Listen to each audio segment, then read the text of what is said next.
Darkness moved silently beyond Neptune. Cold space stretched endlessly, but something new stirred an ancient eye. Waking up after centuries of silence, it blinked once. Then it watched. The archivist hovered above a glass floor deep within the Galactic Accord's hidden observatory. Its long silver fingers tapped against a control panel as rows of alien leaders watched a spinning blue and green sphere on the main display. "Earth? Still no signal?" asked the Zarelian high speaker, her voice cold and sharp like broken glass. The archivist didn't turn, no signal, not even noise. As always, Earth remained silent. A soft chuckle rippled through the chamber. The laughter of the powerful. To them, Earth was a joke. Primitive world that never joined the Accord. A world that didn't speak, didn't explore past its solar system, didn't fight. How amusing, how weak. "They are either cowards," said the Varnak Lord General, "or too primitive to matter." The archivist's voice was calm, too calm. "Or they are watching." Another laugh. Louder this time. The alien leaders didn't fear Earth, not like they feared each other. Earth was the quiet kid in the corner of the galaxy, easy to ignore, easy to mock. But the archivist had seen things. Old data logs, long-buried transmissions, files marked forbidden even to Accord leadership, remembered a probe that vanished. Near Jupiter, a scout ship that exploded near Saturn, and a signal once caught near Mars, so fast and sharp that it broke a translator's mind. He remembered silence, but not emptiness. Back on Earth, the sky was quiet, and the people lived normal lives. Cities buzzed with energy. Screens flashed news of politics, games, and weather. No one knew. No one saw what waited in the dark, except for a man named Dr. Elias Core. He sat alone in a deep space listening station, buried beneath the Antarctic ice. The world thought he monitored solar storms and asteroid paths. That was a lie. Core stared at his screen. Again, it was back. A soft pulse. Rhythmic, intentional.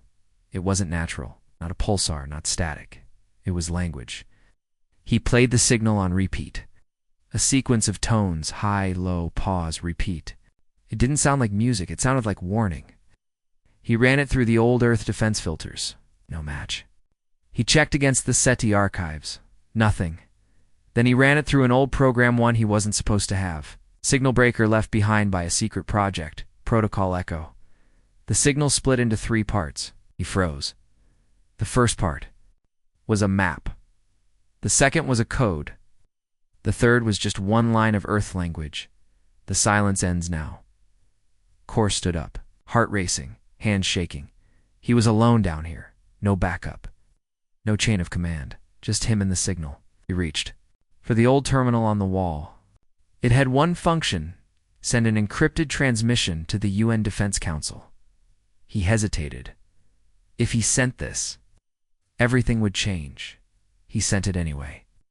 Up in orbit, a UN surveillance satellite blinked. It began rerouting power. Systems that had been asleep for 30 years came alive. Earth's forgotten guardians woke from slumber. 10 minutes later, inside a hidden facility buried under the Mojave Desert, an AI system known as Watcher 9 activated. It scanned the signal, decrypted it fully, and ran predictions. Outcome: 96.4% probability of incoming conflict. Response: Initiate Protocol Hephaestus. Back in deep space, the Galactic Accord's command ship floated silently near the edge of Sol's heliosphere. Inside, Ambassador Threx of the Zorun Empire prepared to send a standard message to Earth is simple. Request to join the Accord. The same message they sent every 10 Earth years. They never got a reply. That was part of the joke. Threx smiled as he prepared the final transmission. "Let's knock one last time on their little blue door," he said. What then? The ships? Warning lights turned red. Sudden burst of radiation had fried half the sensors. External feeds went black. Something was blocking their view of the sun. The crew scrambled to check. Then they saw it. A small, dark object drifted just above the ship. Barely the size of a fighter. No engines, no markings. It hadn't been there a moment ago. Before they could react, It transmitted one word on all channels, watched. Then it exploded not violently, but with perfect precision. A pulse wave scrambled the Accord ship's systems, wiped its data cores, and left the vessel blind. Threx gasped as the star field around them faded into darkness. Back on Earth, a closed-door meeting was called at the UN command bunker. Generals, scientists, world leaders, no press, no records. Only one agenda. The message from Core. A Chinese general leaned forward. Is this a joke? We're talking about a decades-old signal and a guy living in a frozen cave. No, said the American defense director. We're talking about the first provable alien contact since the Resolute. The room went silent. The Resolute had left Earth 35 years ago. A stealth ship meant to observe deep space without detection. It never came back until now. Core's signal included a subtransmission, encrypted, buried. It took Watcher 9 for hours to decode it. It was from the Resolute, the captain's log. Distorted, scrambled, but the message was clear. We made contact. They came in peace. We warned them to leave us alone. They laughed. Then we showed them silence is not weakness. We paid the price. But Earth will remember. We set the trap, now let them come. The log ended with coordinates. Deep space, just beyond Neptune. Uncommand issued the order, prepare the fleet. Across the Earth, signals activated hidden. Systems in bunkers, orbital platforms, and submarine hangars. Long-forgotten technologies were reawakened. Weapons with names like Spearfall, Black Sun, and Tempest Echo came online. The archivist stood alone in his chamber, watching the sensor feeds turn dark. All probes near Earth. Gone. All observation. Drones. Silent. He whispered to himself, they knew. He turned to the Accord Council. He mocked Earth because they did not shout, but they were listening. They were building. The high speaker hissed. So what? What can one primitive world do? The archivist looked at the screen. One word flashed across the feed. Begin. The lights flickered, then went out. In the dark, across the stars, Earth moved. Not with panic, not with fear, with purpose. And the galaxy began to understand what it meant when a predator stays still. It's not because it's weak, but because it's waiting for the right time to strike. The black ship drifted silently through the void, its hull scorched, its systems failing. No beacon, no signal, just silence. Then it appeared on the edge of Earth's long-range scanners near Pluto's orbit. At first it looked like space. Junk. But the AI in Earth's defense network recognized the silhouette. It was the Resolute 35 years lost. No contact. No return. Now it was back. The UN Council scrambled. Across multiple secure satellites, encrypted transmissions blinked to life. Generals, analysts, and scientists watched the first image come through a shattered warship, drifting, burned, but intact enough to hold answers. In a command room, under the Atlantic Ocean, Commander Helen Rourke stared at the scan. Is this a ghost? She whispered. No, ma'am, said her AI assistant. This is history. Returning. A recovery team launched from Earth's hidden orbital platform. No public news, no media. It was silent war business. As the team approached the Resolute, the ship looked like it had been clawed by something huge. Its armor torn like paper, escape pods missing, weapons melted. It shouldn't have been flying. Inside it was worse. Frozen corpses floated in zero-G, charred. Uniforms, empty guns. Blood turned to ice. The team found the captain still strapped to his chair. One arm missing, face burned, but somehow his eyes were open. Sir, whispered a soldier. Almost afraid to speak, the captain's lips moved. Barely they leaned. In too late, you shouldn't have waited. Then he died. The AI core was still alive, locked behind security walls, but responding. It gave one file before its systems collapsed. First contact event log. Red level playback required. Immediately. Back on Earth, the log played before the UN's top leaders and war staff. The screen flickered, then showed footage from 33 years ago. The Resolute had reached the edge of human space. No stars, just blackness. Then a flash. A massive alien structure, like a living hive mixed with crystal, peered from nothing. A voice spoke, translated by the ship's systems. "Greetings, children of Earth. Welcome to the Accord. Submit your technology. Submit your people. You will be guided to your place." The captain replied with one word, "No." The voice paused. "Then you will learn what happens to the silent." Suddenly fire. The aliens attacked without warning. Energy lances cut through the Resolute. Its shields failed in seconds. Screams filled the recording. But then, something else. Earthship, despite being outmatched, fought back hard. Too hard. It activated weapons no one had seen before. Experimental. Tech, black beams cut through alien armor. One Accord ship exploded. Then, a whisper from the captain as the screen shook. "We warned you once. Now, you get silence." He sent coordinates. A code. A trap. Then the recording ended. Commander Rourke stood. "So this wasn't first contact," she said. "This was first blood." In space, Earth moved fast. The trap had been waiting near. Neptune. A gravity anchor. A stealth satellite array. A weapon hidden in ice. Now it was armed. Above the Earth, cloaked platforms began to glow. Massive engines charging. These weren't satellites. They were weapons. Humanity had been quiet for decades. Everyone believed it was because they were peaceful, primitive, but they were building. Every moon base, every deep sea lab, every strange blackout over the last 30 years, it had all been part of one plan. Protocol Hephaestus. Earth had. Built in the dark, and now the fire was ready. Far above, the Galactic Accord's command station, panic spread. They destroyed a scout fleet. Asked the high speaker. "Yes," the archivist replied. "They erased it in 47 seconds. But they're just one planet." "No," the archivist said, his voice hard now. "They are something else. They watched us, learned our tactics, took our tools, then built better ones." A hologram showed the aftermath. Wrecked Accord ships drifting near Neptune. Human warships already towing them back to Earth live. "Captives? They took prisoners?" Lord General asked.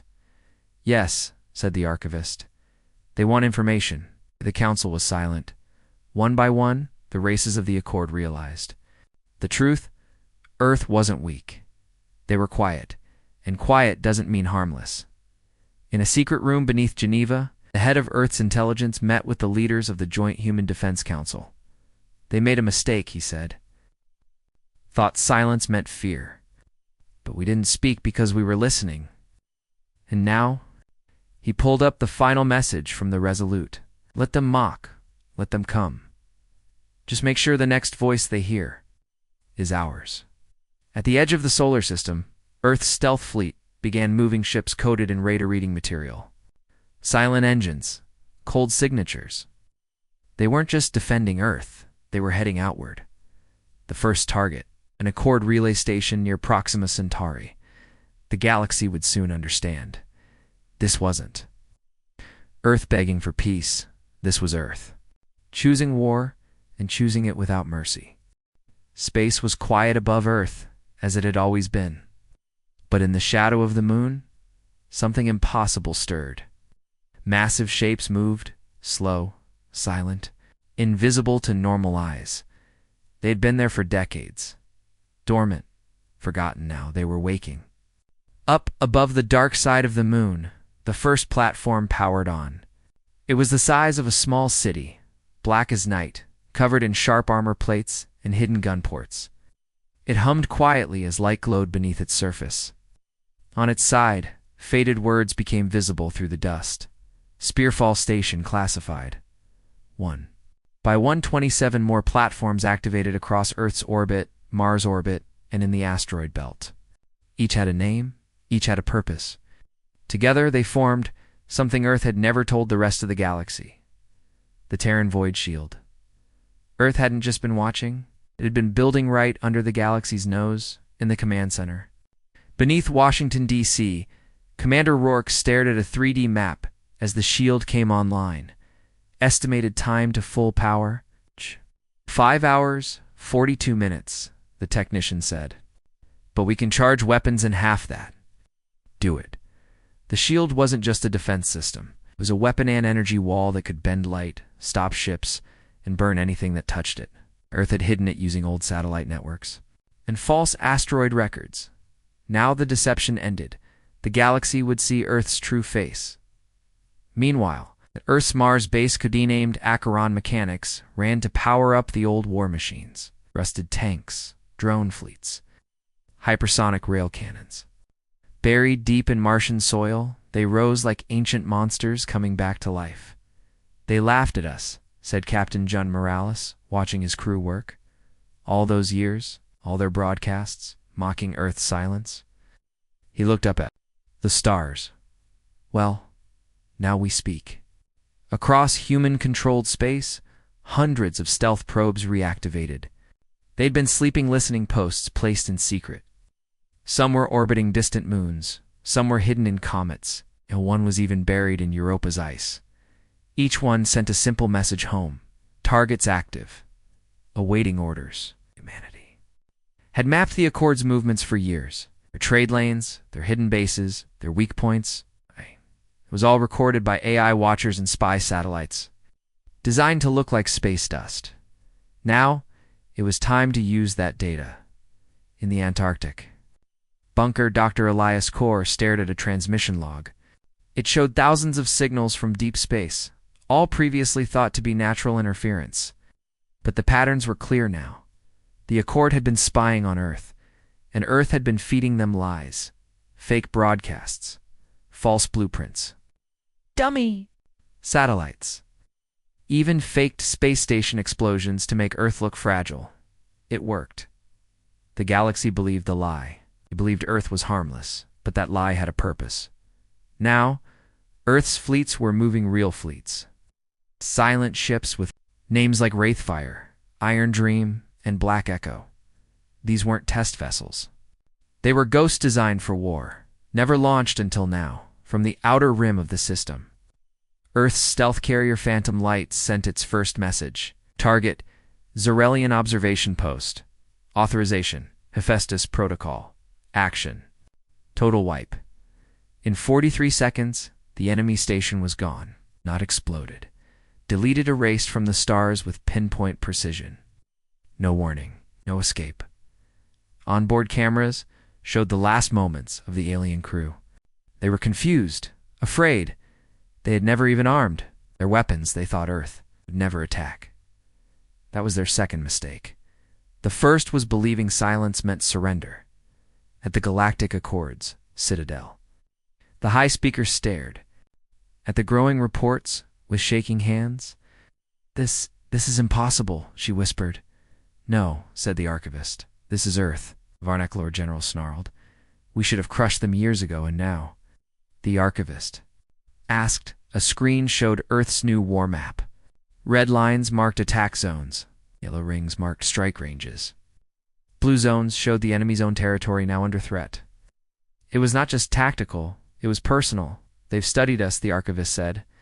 They learned every formation, every weakness. They've created counters for every known Accord weapon.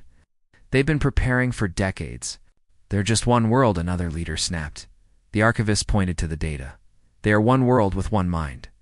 One species, one goal. It's more dangerous than all our fractured empires combined. He tapped a final feed. Transmission intercepted from Earth. The silence is over. You wanted a voice? Now listen to the sound of our vengeance. In Earth's orbit, civilian systems were untouched. There were no mass evacuations, no martial law. That was the scariest part. Earth, they didn't panic. Earth moved with focus, as if this had all been rehearsed and it had in the underground vaults of Geneva. Earth's defense network called a final vote. Do they wait for more Accord provocation, or do they strike first? The vote was unanimous. Humanity would not wait. They would not beg, and they would not show mercy. Final preparations began for the next wave Operation Nightfall. Targets were chosen. Resources reallocated. Orders encrypted and sent out. No speeches. No ceremonies. No flags. Just the cold silence of war. And then, in the dead of night, Earth launched. From the moon, from Mars, from secret orbital docks and deep-sea cannons. Humanity didn't just defend. Humanity invaded, and the galaxy, once full of laughter at Earth's silence, began to choke on the sound of its rage. The rings of Saturn were peaceful, glowing softly in the dark. But beyond them, where no light touched, something moved. It was fast, silent, unseen. Then, suddenly the dark was on fire. A Zarelian scout fleet, 6 ships strong, cruised near the edge of the solar system. They were gathering data. Easy mission. No threats expected.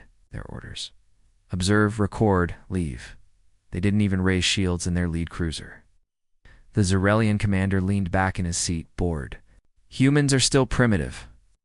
Loudmouths, no reach, he said to his second officer. The officer nodded lazily. They hide behind their moon-like animals. And then, boom, the first ship exploded. Not a flare, not a missile trail, just gone. 1 second it was there, the next it was dust. The Zarelians scrambled. Alarms screamed. Lights blinked red. The fleet turned in every direction, scanning the void. Nothing. Then 2 more ships vanished. No warning. No sign. Just death from the shadows. Cloaked mines, the commander shouted. No, there's no debris, no source. They're just gone. One final Zarelian ship spun. Engines burning full power, trying to escape. That's when the humans decloaked. The ship Resolute Prime appeared directly in front of them, black armor. No lights, no banners, just the cold steel of Earth's new face. Then the message came, in perfect Zarelian language. We warned you. You laughed. Now, you learn. Silent pulse wave hit the Zarelian ship. Not explosive, paralyzing. It shut down every system. Lights off. Engines cold. Doors sealed. Not destroyed. Trapped inside, the crew screamed in panic. No weapons, no power, no hope. Then Earth's Marines arrived. They moved through the ship like ghost snow sound. No wasted movement. Non-lethal takedowns, stunning rounds. Gas that knocked out even Zarelian biology. 32 seconds later, it was over. Earth had captured an alien warship without firing a single bullet inside it. Resolute Prime sent one message back to Earth. Prisoners secured. Uploading data. The entire ambush had lasted 47 seconds. On Earth, Commander Rourke stood before a massive screen. It showed the battle replay, each enemy ship blinking out one after another. Success, she said flatly. Her second in command, General Vasquez, turned. They'll never see Earth the same way again. They never did, Rourke replied. But now, they'll be forced to. Deep in the Arctic, in a bunker known only to a few, the alien prisoners were offloaded. Scientists, linguists, and AI units began to study them, not to torture, not to brag, to understand. What had the Accord told its soldiers? What lies did they believe? How did they view humanity? The answers were worse than expected. Earth, classified as low-tier primitive. Strategy: contain, suppress, extract resources. Final recommendation: disarm by intimidation. They never planned peace. They planned ownership. Rourke read the report with a cold stare. They didn't come to speak. They came to conquer. And now, Vasquez asked, now we return the favor? Across the solar system, Earth's military presence tripled in under 12 hours. Stealth cruisers, orbital cannons, hidden drone nests all activated. Earth's voice returned to the stars. They sent a single broadcast to the Accord. Simple, chilling. You will respect the silence you mocked. At the Accord Citadel, the high speaker screamed at her advisors. How did they win that fight? We outnumbered them. They never fired until it was already over, said one advisor. They didn't use brute force. They used strategy, algorithms, real-time AI combat, modeling. The archivist stepped forward. They used silence, timing, precision. They used restraint. He pulled up the enemy profile again. Humanity's new military record. One key word flashed red: merciless. They didn't destroy that ship. They captured it. They want information, not revenge. This isn't blind rage. It's controlled. That's worse. Back on Earth, Elias Core watched the prisoner debriefs. The aliens were confused, terrified. They expected humans to be scared, weak. Instead, they were surrounded by technology they didn't understand. No flashing colors, no bragging, just clean, cold purpose. One alien, a Zarelian officer, looked up from his holding cell and asked in a shaking voice, "How long have you been?" Hiding this, Core didn't answer, because there was nothing left to hide. The prisoners would be released, eventually well-fed, unharmed. But they would carry back a message more powerful than any broadcast. Fear, and it worked. Accord patrols. Near human territory dropped overnight. Smuggler ships started sharing warnings. Don't go near. It's Sol. You won't come back. Minor Accord colonies even shut off their long-range scans, just in case Earth was listening. Which it was. Every Accord transmission, every encrypted whisper. Earth had tapped into their networks using captured tech and AI. Now they heard everything.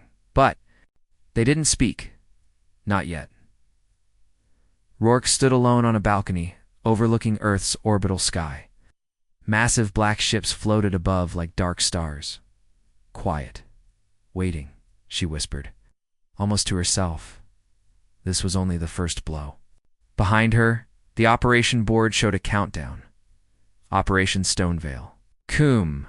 NS6 DAY Surth's next move wasn't defense. It was invasion. And no one in the galaxy was ready. The galaxy listened. Every major empire, every colony, every outer rim science station, they all heard the same thing. Silence from the Accord's patrols near Earth. No updates, no scout reports, no retaliation. Just nothing. And that silence terrified them. On the jungle world of Quora V, alien merchants paused their deals to watch a public broadcast loop. It showed footage of Zarelian warships, once feared across the galaxy, being towed like broken toys by Earth vessels. Clean, controlled, brutal. A child asked her father, "Who are the humans?" He didn't answer. In a hidden communication channel between Accord allies, one word began to appear over and over: withdraw. But not all species wanted to run. Some were curious, and others were angry.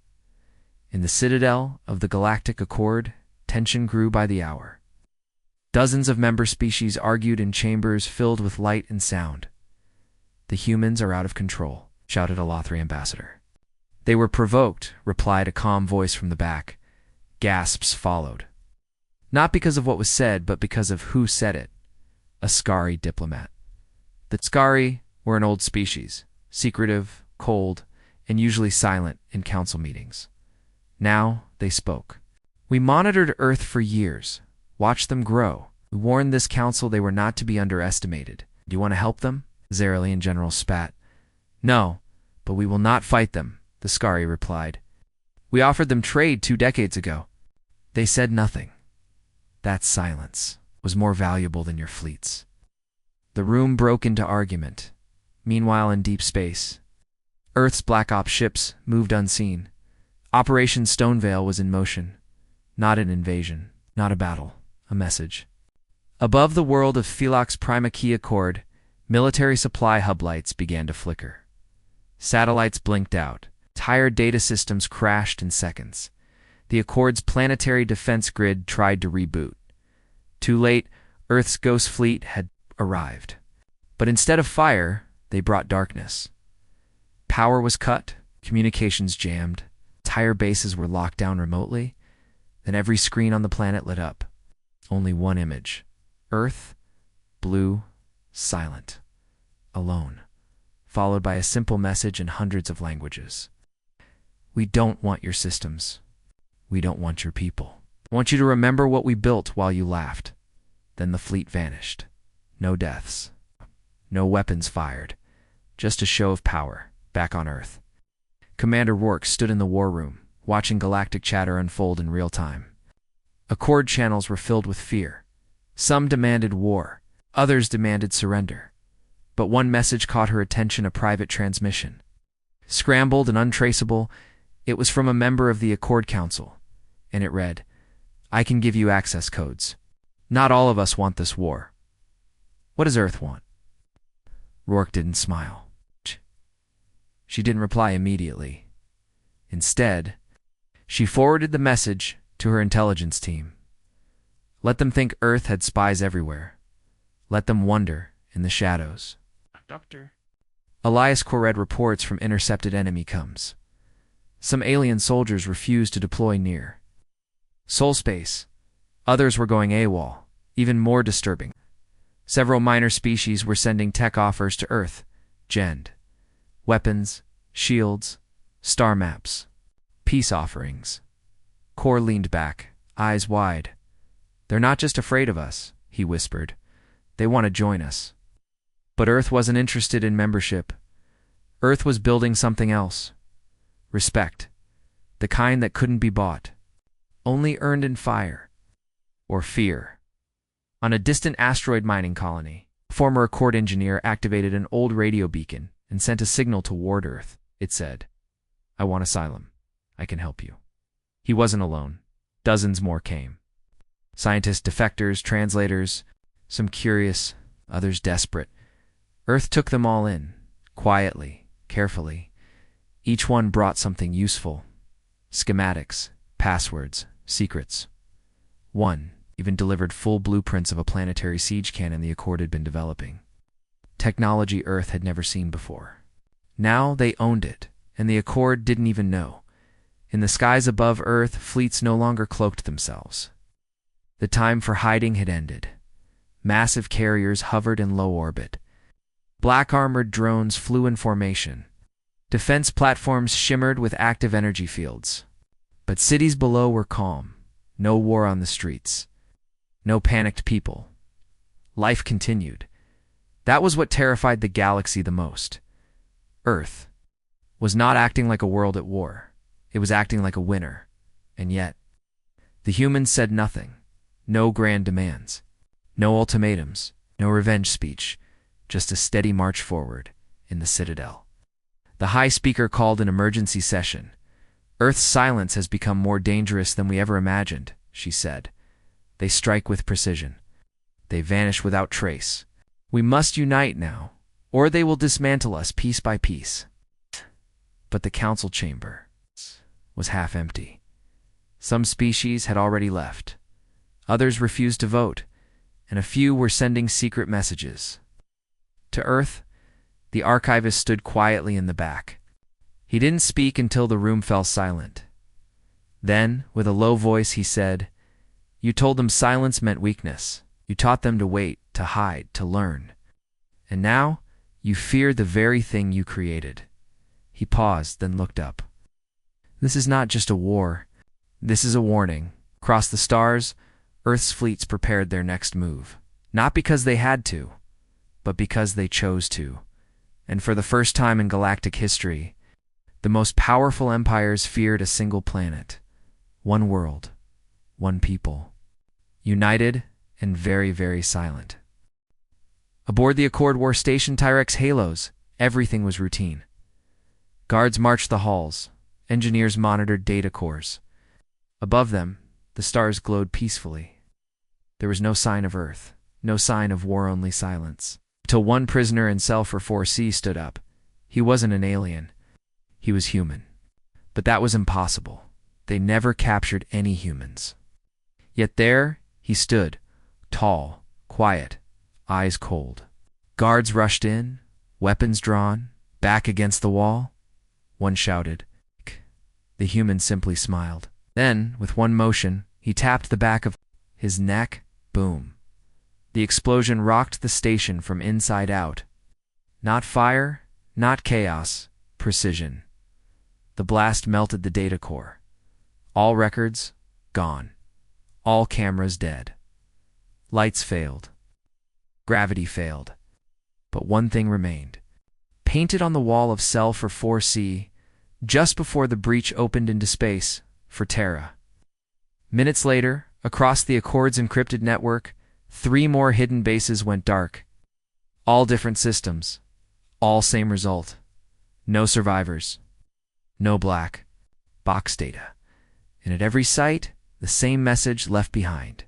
If Earth burns, you burn too. In the Accord Citadel, the Council finally broke. "This is terrorism," screamed one alien admiral. "They've crossed a line."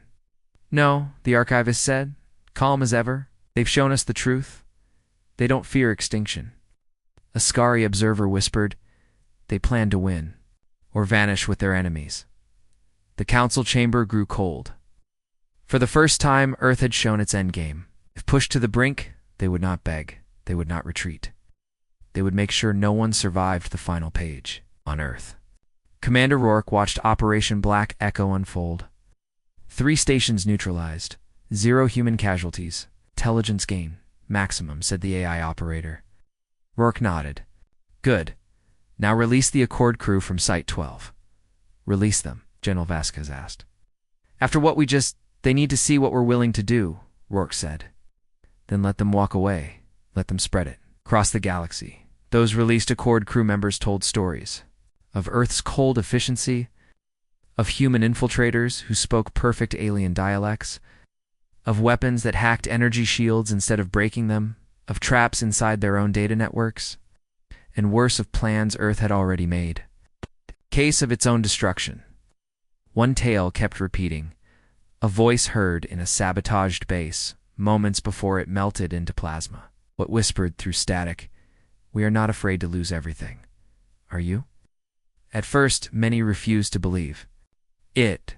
But then, an Accord engineer found proof deep in a corrupted file left behind by a destroyed human device. It contained a simulation, a digital model of the galaxy's power structure. It predicted full-scale war, losses, counterstrikes, and, in every version, if Earth was destroyed, it would still win. It's not by surviving, but by making sure no one else did.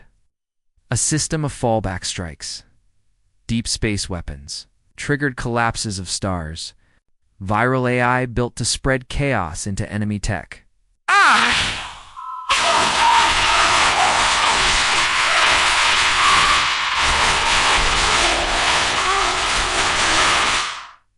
Earth had spent decades not just preparing for war, but preparing to end it no matter the cost.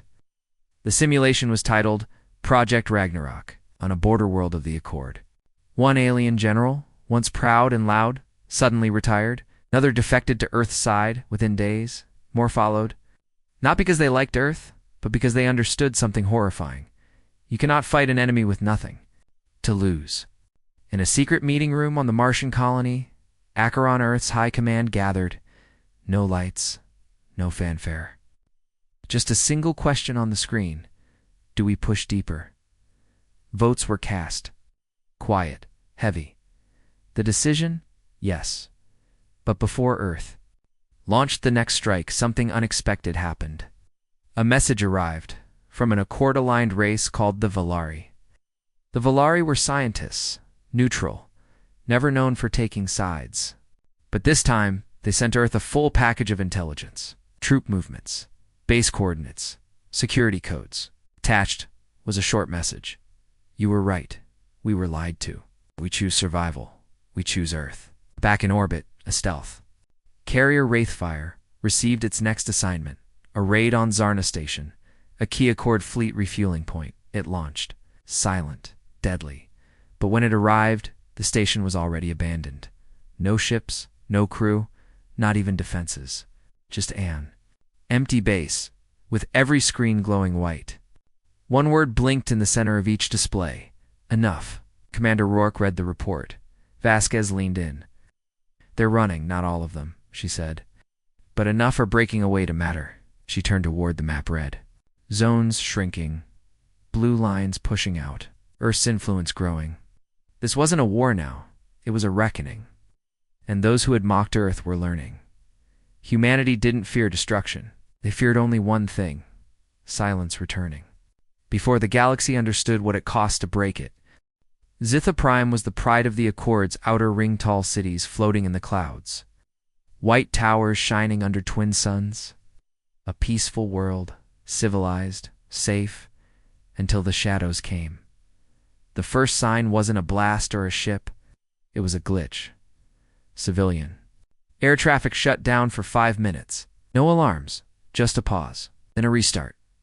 Strange moments later, the planetary defense grid blinked off. Power spiked, then dropped. Backup systems failed, then every skyport screen on the planet lit up Earth's blue sphere, turning slowly in the dark, and underneath a message in Accord glyphs. We asked for peace. You answered with war. Now you remember us. A low hum filled the skies. People ran to windows, looked up. That's when Earth's flagship arrived. Oblivion. It dropped from FTL like a black comet, no burn, no warning. One moment the sky was blue, the next it was filled with shadow. Massive, silent, unpainted, covered in reflective armor that twisted light itself. No colors, no banners. Just purpose. Behind it, 20 more ships exited faster than light travel, forming a tight line above Zitha Prime. No shots fired. Not yet in the Accord control bunker below. Chaos reigned. We're under attack. No, they're not firing. Why are they just hovering? Commanders shouted over each other. Their weapons were offline. Their calls for help jammed. Orbiting satellites cut off. All systems still worked, but they no longer responded to Accord commands. Only 2 Earth signals. A technician stared. At a silent console, "We're not in control anymore," she whispered. On the surface, sirens blared. Civilians screamed. Panic spread, not because of damage, but because of what wasn't happening. This wasn't war. This was domination. Rourke stood on the bridge of Oblivion, arms crossed. "Any transmissions from their council?" "None yet, Here Comes Officer," replied. "They're still trying to call allies." "He won't come," she said. "No one wants to fight for a world we haven't harmed." A beat of silence. Launch the drones. Hundreds of stealth drones dropped from the underbellies of Earth's ships. They didn't fire. They didn't speak. They just flew low. Silent, scanning infrastructure, uploading data, mapping everything. Civilians ducked, expecting death, but it never came. In the Capitol Tower, a Zithan governor begged into a transmitter. "Why are you doing this? We are not soldiers." An answer came, delivered through every speaker on the planet. A human voice, calm, clear. "You allowed your skies to be used. You housed their fleets. You stayed silent while they attacked. Us, we don't take revenge. We deliver reminders." Then, without warning, the tower's lights went dark, just for 10 seconds. When they came back on, every defense system on the planet had been remotely wiped. No harm to people. No destruction, just disarmament. And a message sent to every system in the Accord: Earth does not conquer. Earth removes your ability to try again. At the Accord Citadel, this was the final shock. How did they breach Zitha's security? High Speaker demanded. No one answered. She slammed her fists. "We have warships. We have a high." We have the Archivist stood slowly. "You have fear," he said. The room turned to him, and fear is faster than ships. On Zitha Prime, the human fleet held for exactly 2 hours. Then, suddenly as they arrived, they vanished. Not a single life lost. Not a shot fired. Just silence in their wake, and a planet left powerless. Shaken and utterly changed. That night, a child looked up at the stars and asked her mother, "Are the humans gods?" "No," the mother said. "They're worse." Back on Earth, the data flowed in. Every inch of Zitha Prime's military structure now stored in Terran archives. Their ports, their command codes, their fleet alignments. Earth didn't need to. Rule Zitha. They owned it now. Commander Rourke sat alone in the war room watching stars shift on her display. Blue slowly swallowed red. Accord space was falling not by war, but by fear and choice. Messages poured in from border systems. "We surrender. We will not resist. We will not forget." But Earth didn't answer, because Earth didn't need promises. It needed the galaxy to remember, not their technology, not their strength, but their silence. And what happens when it ends? In the deepest part of space, far beyond any star maps, something ancient stirred. The Accord had always feared it, but never spoke its name. A dormant species. It's not dead, just waiting. They had been silent longer than Earth had been alive. And now, as Earth's fleet spread and the Accord crumbled, these watchers awoke. Their sensors had tracked Earth's silence, and then, sudden voice. The data was clear. Small planet Terra had gone from ignored to dominant in just a few decades. It's not through colonization. It's not by diplomacy. By calculated restraint, then unforgiving precision. The Ancient Ones, the Verak, studied this, and they feared what they saw, because they recognized the pattern. It was the same one they once followed, before their own silence began. Meanwhile, Earth's map turned nearly all blue. The Accord was shattered. Many of its members now operated independently, if at all. Some allied with Earth, others vanished into hiding. The central government had collapsed. Humanity hadn't fired on a single civilian world. They hadn't enslaved anyone. They didn't raise flags or declare dominion. They just stopped being underestimated, and that was enough to win. In the new vacuum of power, Earth didn't rush to take the throne. Instead, they did something far more terrifying to the galaxy. They stepped back and watched who would dare move next. In the ruins of the Accord Citadel, the few remaining council members met underground. They spoke in low voices, paranoid and afraid. "What does Earth want?" One whispered. "Nothing," another said. "That's the problem." One alien leader, old bitter, slammed his hands on the table. "They've done this just to make a point." The archivist, still calm, still watching, replied, "They didn't want to be part of the game, so they became the reason no one else wanted to play." Far above Earth, in low orbit, the Oblivion remained. Not as a weapon now, but as a warning. Its black hull reflected the stars, silent, still, like a judge. Waiting for a crime inside, Commander Rourke stood alone. No alerts, no invasions, no wars. And yet, her mind wasn't at peace, ma'am, her aide said, entering. "We're receiving a transmission. Unknown language. Old code. Non-accord. Non-aligned." Rourke turned. "From who? We don't know, but they're not close." Rourke narrowed her eyes. "Play it." The room filled with a sound not heard in 1,000 years. Low, metallic, alien. Then a voice. "We watched you grow in silence. Now you have spoken, and we are listening." The signal ended. Rourke looked at the stars outside the viewport. Something was coming, something older than the Accord, older than fear. Something that had once silenced entire galaxies, and now it had noticed Earth. Back on the Martian base, Dr. Elias Core read the signal again and again. "It's not a threat," he said quietly. "It's interest." "From who?" asked Vasquez. He didn't look up. From the ones the Accord never dared wake. Core leaned closer to the screen, then whispered to himself, "We were never the loudest, only the last to speak." The next chapter of the galaxy was beginning, not with war, not with peace, but with a question that now echoed in every corner of the stars. What happens when silence becomes power in Earth? The world once mocked, once watched, once ignored, was now the one asking it.